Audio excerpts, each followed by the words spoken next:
Well, I mean, definitely in the beginning, I had no intention or whatsoever that what I was practicing and what I'm still practicing now would lead to this to begin with. But martial art has a very, very deep meaning as far as my life is concerned, because as an actor, as a martial artist, as a human being, all these I have learned from martial art. Maybe for our audience who doesn't know what it means, you might explain exactly what you mean by martial art. Right. Martial art include all the combative arts like karate or karate, judo, Chinese kung fu or Chinese boxing, whatever you call it. All those.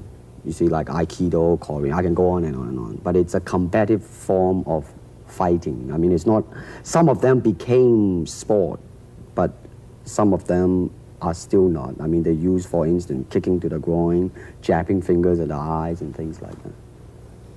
No wonder you're successful in the Chinese movies. They're full of this kind of action anyway. They needed a guy like you could... Violence, man. So you didn't have to use a double when you moved into the motion picture world here. You did it all yourself. Right. Can you break 5 or 6 pieces of wood with your hand or your foot? I'll probably break my hand and foot. But tell me a little bit, you set up a school in Hollywood, didn't you, for people like James Garner and Steve McQueen and the others? Yes. Why would they want to learn Chinese martial art? Because of a movie role?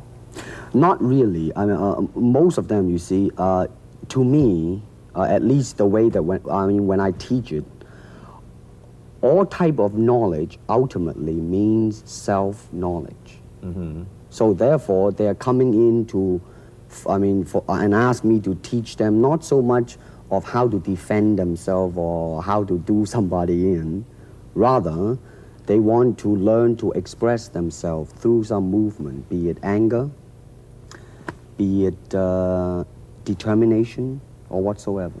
So in other words, what I'm saying, therefore, is that he is paying me to show him, in combative form, the art of expressing the human body. Which is acting, in a sense, isn't it? Well... Or it would be a useful tool for an actor to have.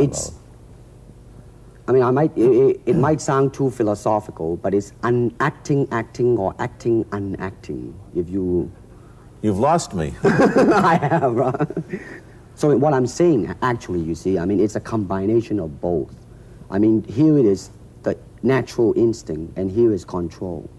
You are to combine the two in harmony. Not, if you have one to the extreme, you will be very unscientific. If you have another to the extreme, you become all of a sudden a mechanical man, no longer a human being. So it is a successful combination of both. So therefore, it is not only, so therefore it's not pure naturalness or unnaturalness. The ideal is unnatural naturalness or natural unnaturalness. Yin yang, eh? Right, man, that's it. You see, actually, I do not teach, karate because I do not believe in styles anymore. I do not believe that there is such thing as like Chinese way of fighting or the Japanese way of fighting or whatever way of fighting, because unless human beings have 3 arms and 4 legs, we will have a different form of fighting. But basically, we have only 2 hands and 2 feet. So styles tends to not only separate man, because they have their own doctrines, and then the doctrine became the gospel truth, that you cannot change,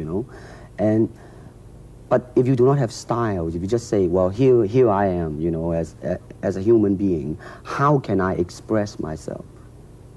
Totally and completely. Now, that way, you won't create a style, because style is a crystallization, that way, it's a process of continuing growth.